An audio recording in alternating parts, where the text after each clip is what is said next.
কারো হাজারটা কাজ করে দাও, কেউ জানতে পারবে না, কিন্তু একবার মানা করে দেখো, সারা দুনিয়া জেনে যাবে। কখনো যদি বুঝতে পারেন আপনার উপস্থিতি কারোর বিরক্তির কারণ, আর যাই করুন না কেন তার কাছে আর কখনোই নিজেকে প্রকাশ করতে যাবেন না। যদি তোমার সামনে হতাশার কালো পাহাড় এসে দাঁড়ায়, তুমি তাতে আশার সুড়ঙ্গ কাটতে শুরু করো। সব সমস্যারই তিনটে সমাধান আছে, মেনে নাও, বদলে যাও, না হলে ছেড়ে দাও। প্রকৃত সত্য হলো আপনার কষ্টগুলো একমাত্র আপনিই বুঝবেন, অন্য কেউ বুঝবে না, সে যতই আপনার আপন হোক। রক্তের সম্পর্ক ছাড়াই যে তোমার জন্য চোখের জল ফেলে, বিশ্বাস করো সে তোমাকে নিজের চেয়েও বেশি ভালোবাসে, তাকে কখনোই ছেড়ে যেও না।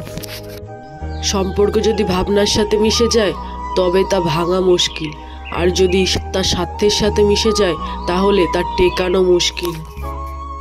তুমি যার জন্য কষ্ট পাচ্ছ সে তোমাকে মনেই রাখে না, তাই কারোর জন্য কষ্ট না পেয়ে নিজেকে বদলে ফেলো। কষ্ট হলেও সত্য, অনেক দিন পর আমিও টের পেলাম আমি কারোর প্রিয়জন নই, শুধুই প্রয়োজন। জীবনে নিজের মতো করে কাটানো উচিত, পরের কথায় তো সার্কাসের বাঘও আছে।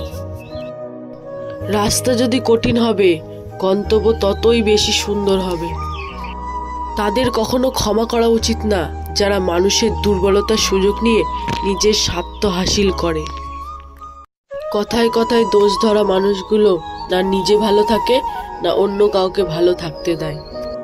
নিজেকে সঠিক দাবি করার জন্য কখনো কাউকে আগ বাড়িয়ে না বোঝানোটাই শ্রেয়। তুমি যদি সঠিক হও তবে একটা মুহূর্তে তা ঠিকই প্রকাশ পাবে, কারণ সত্য কোনোদিনও চাপা থাকে না। সাইকোলজি বলছে আপনি যতই রেগে যান না কেন, আপনি শেষ পর্যন্ত তাকে ক্ষমা করে দেন যাকে আপনি ভালোবাসেন।